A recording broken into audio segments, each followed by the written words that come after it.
dynamic between a husband and wife is a subject that occupied us in these pages. A lot of scenarios we're going to discuss, such as a situation that they have certain agreements and she said she cannot live by those agreements, he said he cannot live by those agreements. Certain commitments that change. I'm speaking about financial commitment. Situation of a change of health. A couple got married, he was healthy, she was healthy, he turned sick, she became almost his nurse, she's taking care of him in a daily basis. She came before Bedin, she said, I want to get, I can't continue on as a young woman to live with a man like that.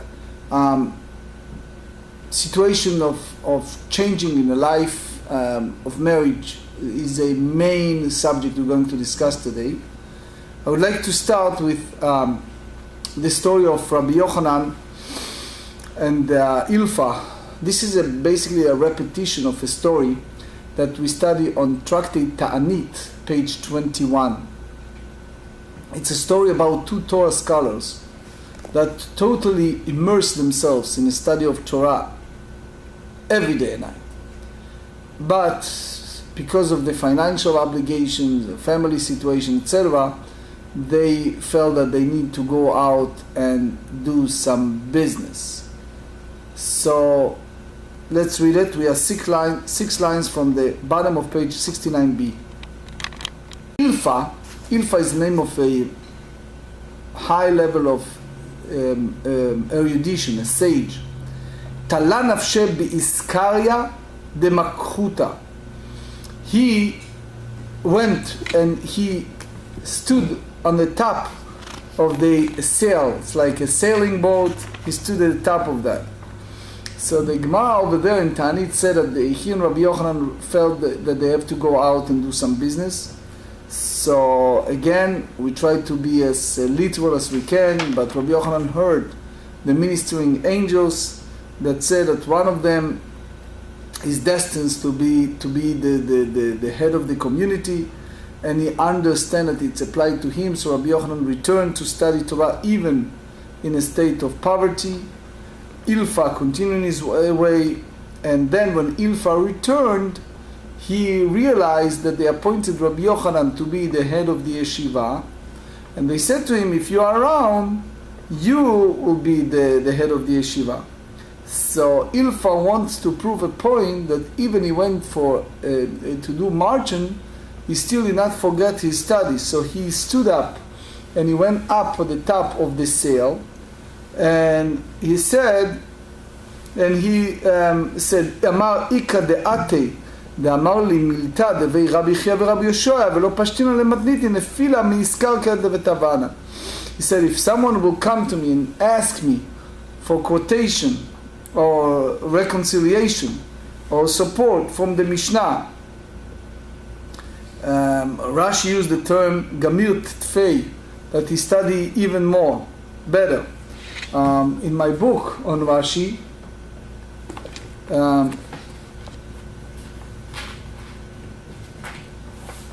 כלומר, אף על פי שהלכתי בסחורה לא שכחתי תלמודי, ויש בידי לתקן כל הברייתות שסידרו רבי יחיא ורבי ישעיה.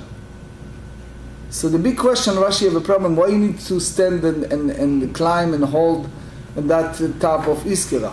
What's the purpose of that? And that's the only way for him to find a proof for any Mishnah or any Chidush in the Braita. So Rashi bring the idea is, even I went to do this type of marching, I reached a highest level of Madrega, highest level before I went to do business, and I stayed there. I did not forget, and I explain more in the Ta'anit 21 in my book. Anyway, so it was an elderly smart person that came and he said as follows. Ha'omer, someone said to the trustees, when I pass nu shekel levni b'Shabbat, he doesn't want the children to be a spendthrift. parents that see that they certain pattern of the children, and they don't want to spend the first year of the money in a mall from one shop to another. So you figure out, I'm giving amount that you use every week for all your expense. Uruyim liten lahem sela, which means the reality is life change, these expenses, and maybe it's not sufficient for them. So if that's the case, okay, you give them. The idea is, the Ktsot HaChoshen and Maharit explain, look, the big question is that commandment that he commanded to his sons? So the Marshal also explained that here's the issue of Kinyan. What exactly? Biblically speaking, you have to listen to the person who's deceased, who about to die and then deceased. You learn from Yaakov Avinu. In Jacob, he commanded his son to bury him, to do certain things, and they listen to him and they take it. So the moral obligation is to follow. By the same token, he wants to teach the children not to be a spendthrift. So there have to be certain balance with all of that. נותנים להם סלע, ואם אמר אל תיתנו להם אלא שקל, which means he already figure out in advance all of that, ונותנים להם אלא שקל. That's what they take, the rest they have to collect from the charity fund. ואם אמר אם מתו ירשו אחרים, if my children, God forbid, passed, the other inherited, whatever left, תחתיהם, בין שמר תנו, בין שמר אל תקנו, ונותנים להם אלא שקל. Because we don't want to have the next heir to lose anything. So the Yeshuot Yaakov, he has a diyun, as a discussion. If a person left a will, and in his will he has several sons, he wants to challenge them to, for example, to study Torah. So he said, whoever will be accepted and go to shul and give the drasha, give a speech, etc., will have an extra amount of money in my will. And that incident happened there, so one of the sons went there and he delivered a beautiful talk, and the other son said, no, he wasn't so interesting. Yeah. So it was a very big disputation if that's what the father meant, and if you have to honor, and if it's an account on the other sons, etc., etc. Anyway, so Ilfa responded to that elderly person, the sage. He said, Amar le Hamani, whom this Mishnah speaking about, 70 Rabbi Meir he, the Amar, Rabbi Meir said in the Mishnah, mitzvah lekayem divrei hamet. There is a special mitzvah to follow the word of the deceased. So therefore the guardian will do whatever he gave it to him. That's the way Rashi explained. Even the money belongs to the daughter. So if they are, I will say this, if they are a little one, so it's basically there. But in general, we speak about little one. Halachically speaking, we should give them as much as they need, because the goal of the father, daddy, what did daddy want? But people know that the money is not coming easy. But he doesn't want to disown them, to disinherit them. So the הלכה אמר רב חיסדא אמרו כבר הלכתה בין שאמר תנו בין שאמר אל תיתנו נותנים להם כל צורכם. Unlike the bridal. So the Gemara asks, קיים לה הלכה כרב מאיר דאמר מצווה לקיים דברי האמת. Remember, we just learned the קצות and everything יעקב אבינו did. הנמילה במילה אחריינתה, אחנייתה. אבל בהה, if he said that way, מלח ניחא ליה, that they give whatever is sufficient for the needs. ועד המרחי לזרוז יונו דעתה. He just wants to spur them, which means to be very economical, to be prudent, not to be a spendthrift, etc., etc. You want them to learn profession, but he doesn't want to cause them sorrow, so they don't have a basic foundation of life. Danatam. We learn in Mishna in Tractate Gittin, page 59, and that's a chidush. Hapa'otot. So here we speak about very young children, which is, for example, we think about children at the age of 8 or 9. So we assume that they understand a little bit commerce. The real the reality is not depend upon the age. It's depend upon the talents of that person, of our Daf kids. The Gemara said that there are some who hold at the age of 6. It's sufficient to know margin. Anyway, mikhan mikach uimkaran mecher. We basically hold that whatever they purchase is valid, sales are valid. Bimetaltelim, that applies specifically of movable property. Which means the bedin, Rashi said, or the father appointed him before he passed, is a special guardian to manage all the estate and to support all these orphans. But if it's a guardian there, ein mikachan mikach ve'ein mimkaran mecher. They purchases are not valid purchase, and they sell are not valid sales. Mimai, how do you know? Midekatane, from what we learn in the Mishnah, en ma'aseh ktana klum, since her money belongs to the God, so she doesn't have the right to transfer that to her husband. The same applies to a minor that has a guard to manage his estate. So all of his decision over sale or purchase, it's all with the consent of the guardian. So the Gemara tried to reject that and said, when you have a guardian, it's a different story. Here we talk about someone that the father appointed, and he gave him the money, and he told him what to do, and he went and he said, go and purchase a field for my daughter. So you cannot change from the commandment of the deceased before he passed and give the money to the husband. But this guard was appointed to take care of the orphans using that estate, and he wasn't clearly instructed what to do in each and every estate. So if those young orphans sold some of the property, they did not change from the wishes of the deceased, because even the guardian himself, he sells some of the estate in order to support the young children.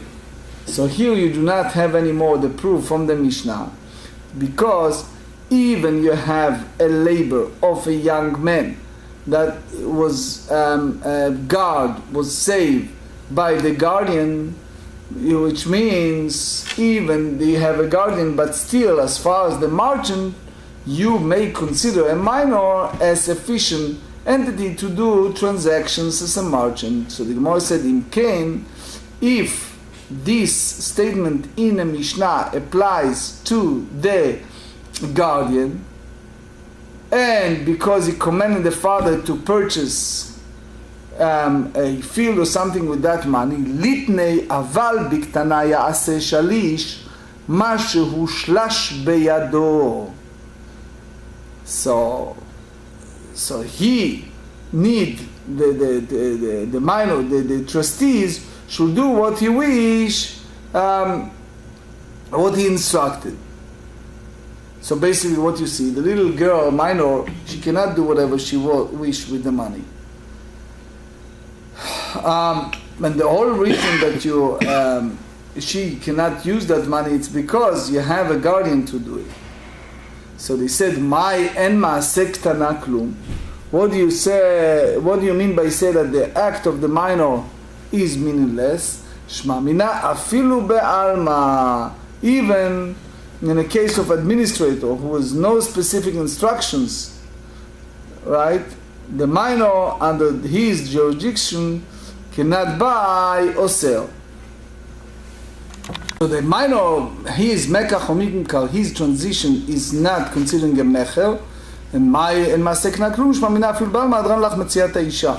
So the late Rav Vosner, may he rest in peace, the great Rav in Bnei Brak, one of his responses was about a rich man that left, he gave Torah institution bunch of checks.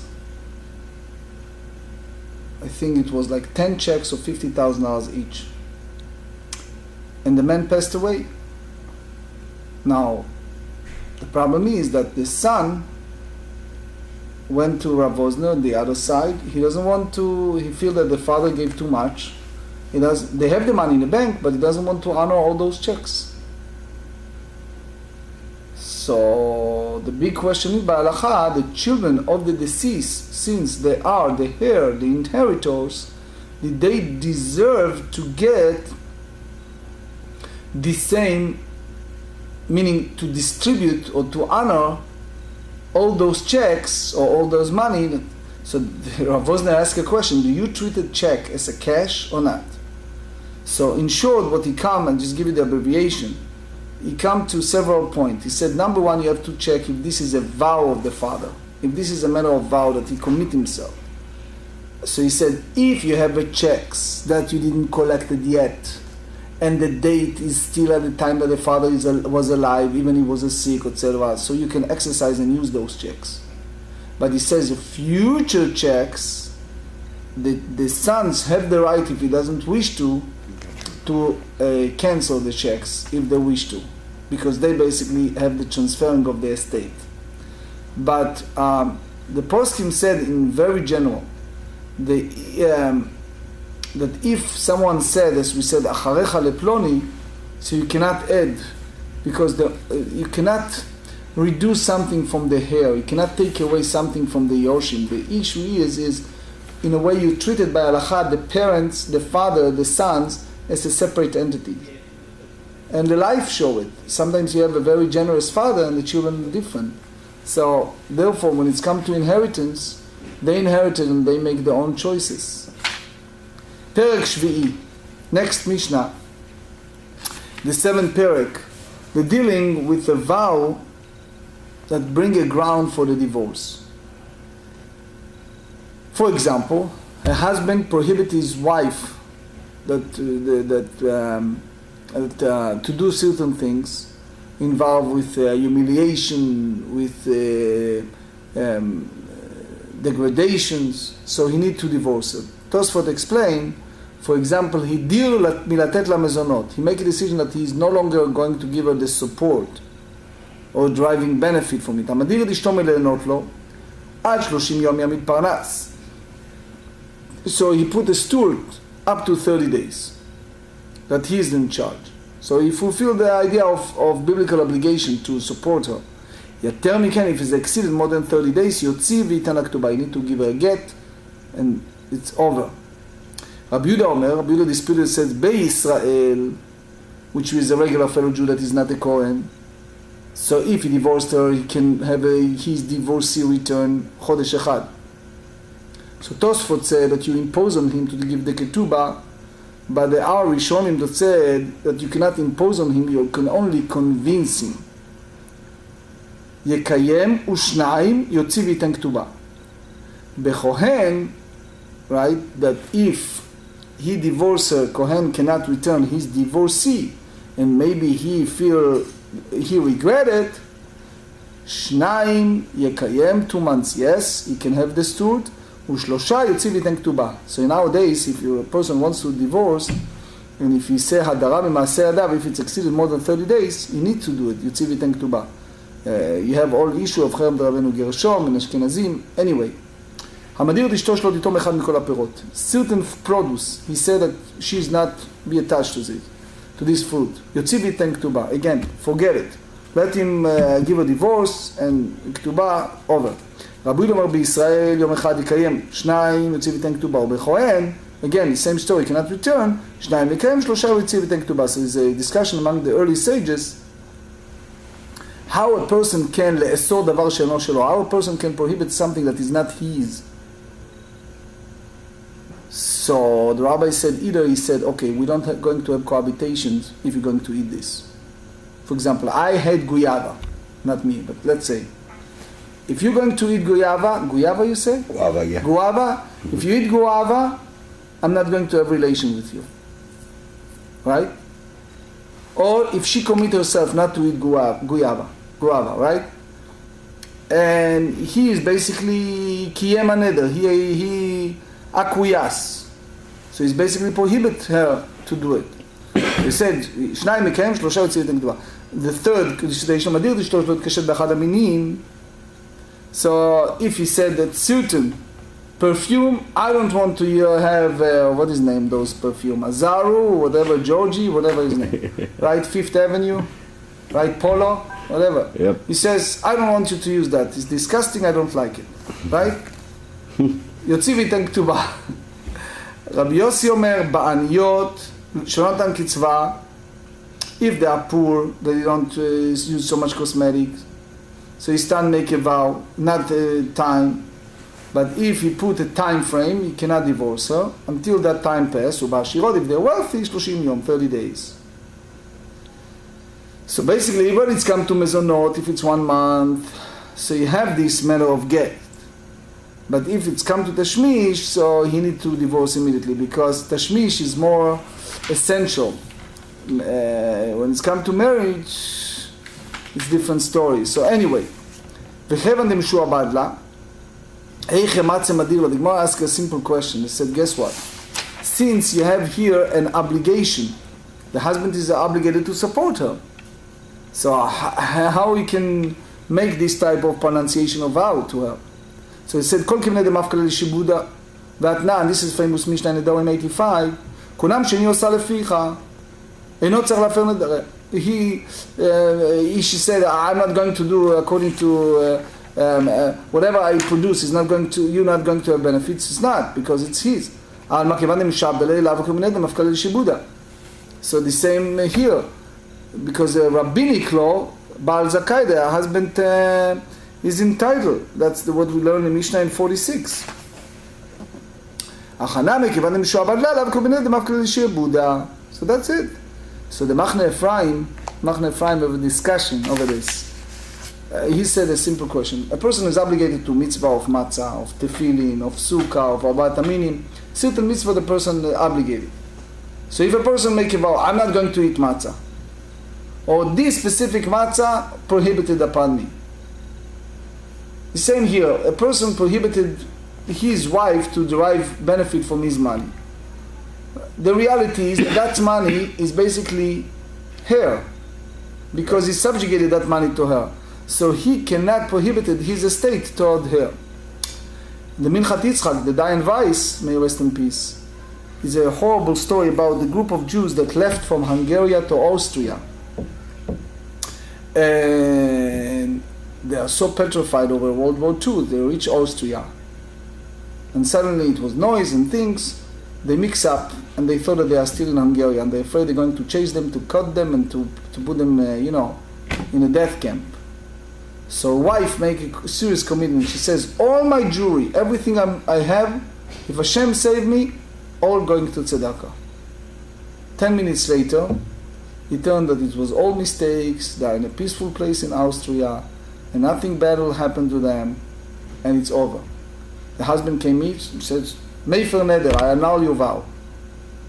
So the Minchat Yitzchak have a discussion. Number one, there is a concept, Vayidar Yaakov neder lemor. Why the Torah used the word lemor? Shenodrim be'et tzara, that in time of crisis you make a vow. So you make a vow in time of crisis. Number two, the husband was there and he was quiet, Yakuyas. He wants to be saved.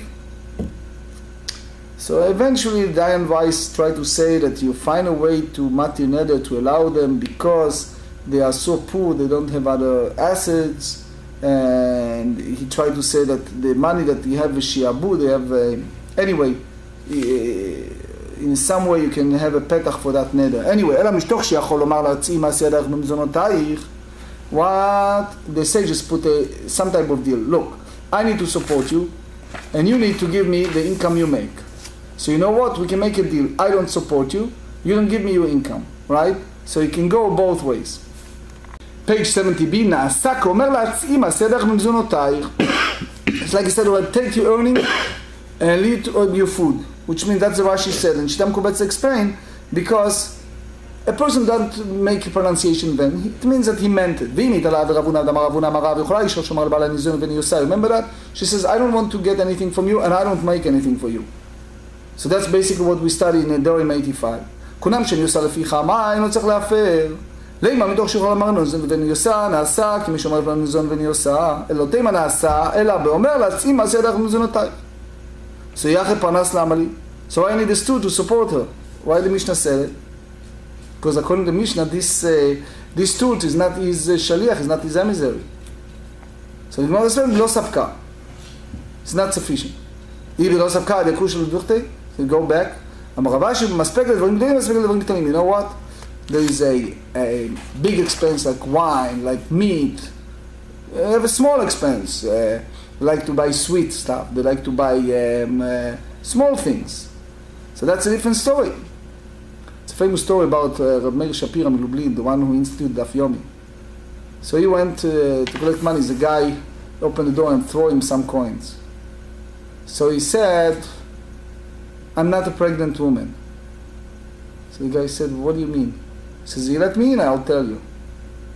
So I let him in. So he said, look, you want me to explain? Give me a nice donation, I'll tell you. So the rich man gave him. So he said, look, the Torah said about Yoledet, about women that deliver a child. So she needs to do 2 kaparot. For Zachar, for Nekeva, for male or for female.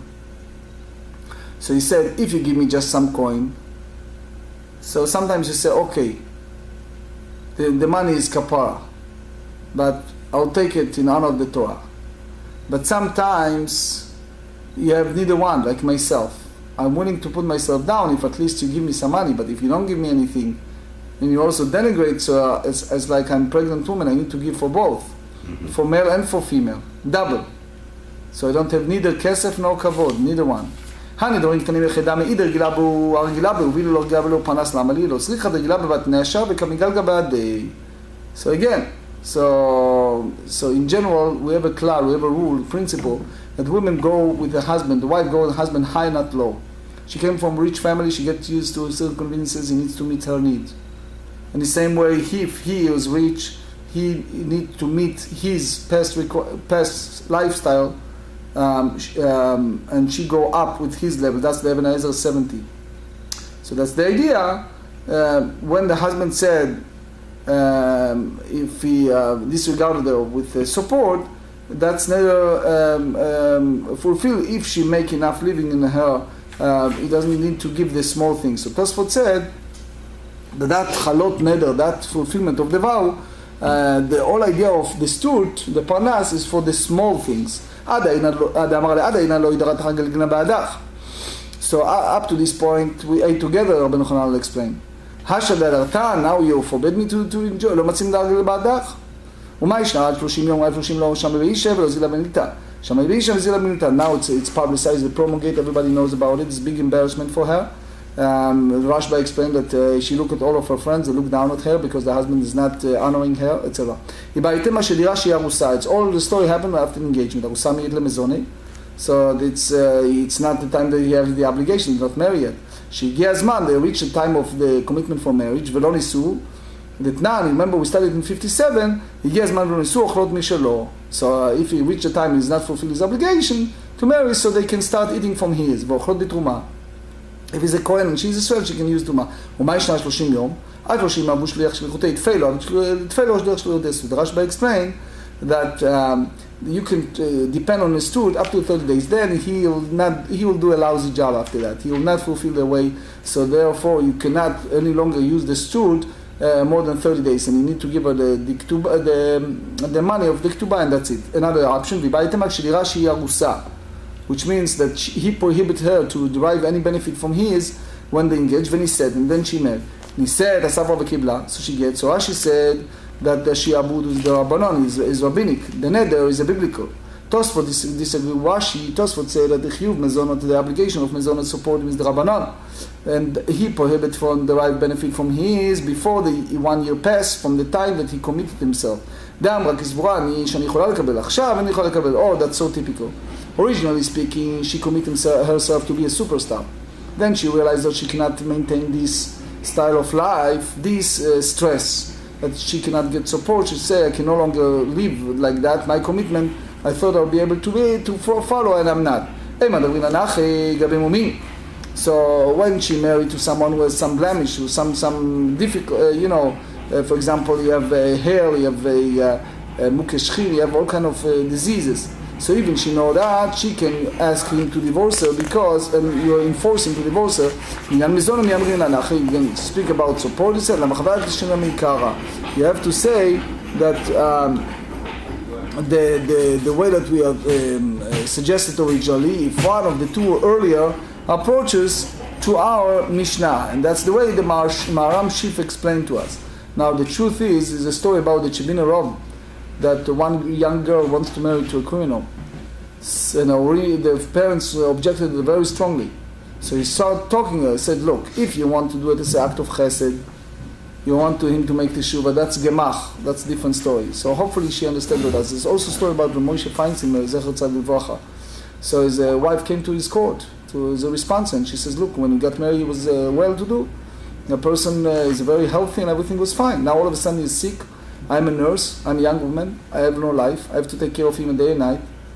And he tried to tell her that, the story of Esher Ifat Torah, the Torah tells us in Ketubot, etc., you don't throw away a sick person. But anyway, there is a big discussion if you kofel alav get, if you enforce him a get or not. Moshe Weisblum in general go for that. Ashloshim Yomim Parnas. So if he prohibited his wife to derive any benefit from his mezonot, so you need to bring a stool up to 30 days. So Tosfot explained that he appointed that person. He says, I'll pay you to take care of the Upanas lav shlichutei kavid. So he's not an emissary of the husband. So since he is basically his shaliach, so it's like the husband does it. Which means he does it independently. So the Gemara said in Gittin 66, if someone was thrown to the pit, like in ancient Joseph or others, and he was afraid that he's going to pass, and his wife going to be a deserted wife, so he screamed from that pit, and he said,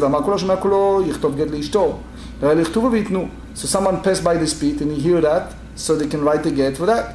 So it means, even if it doesn't speak to a specific person, so it's considering as a shlichut, and it's fulfilled. So Gemara said,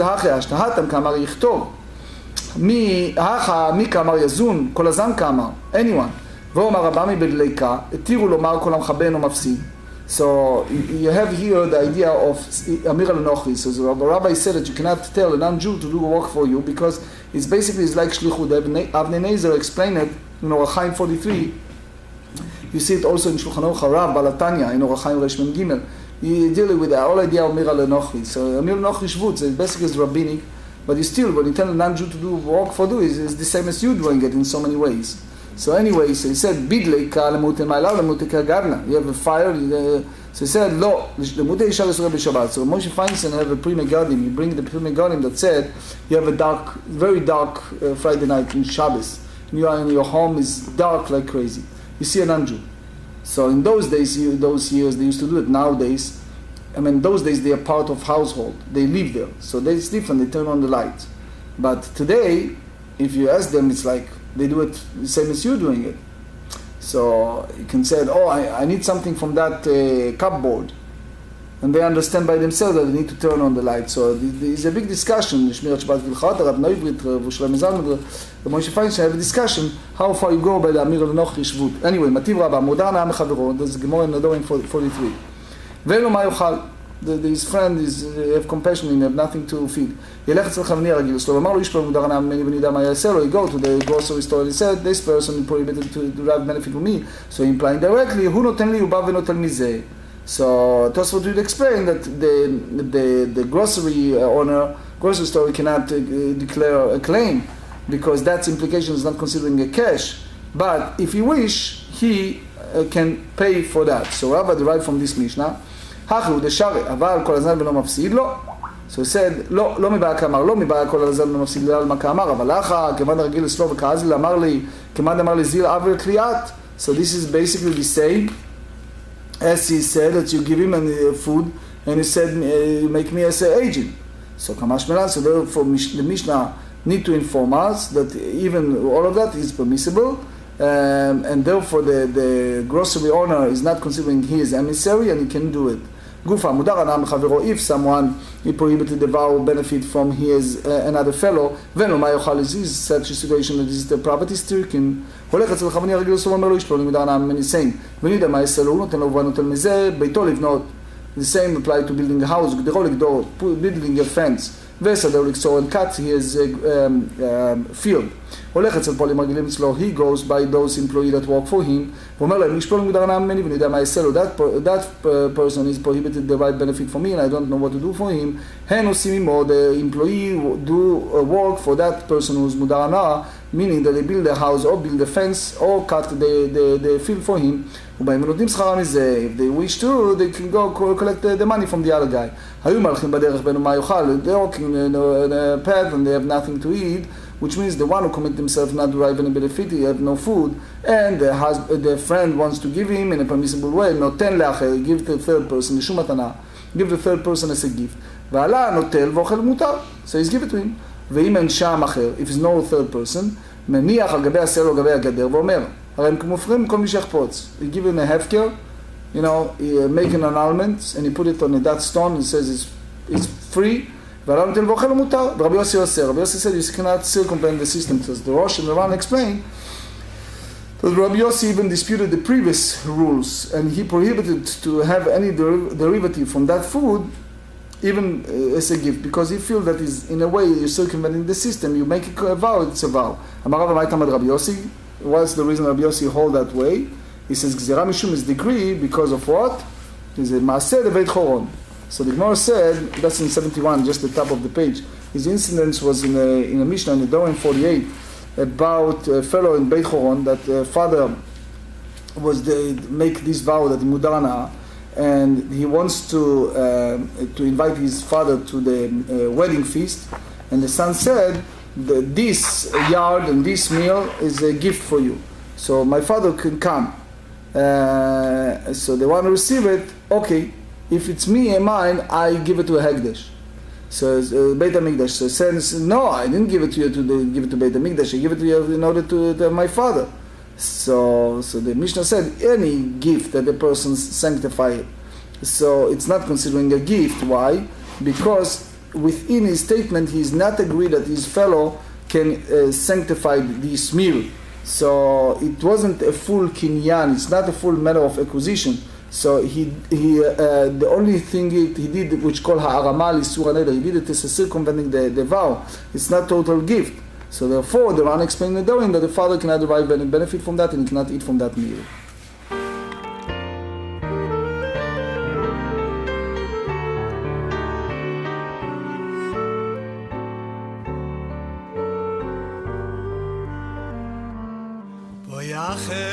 לשולוים מלאכי השולוים מלאכי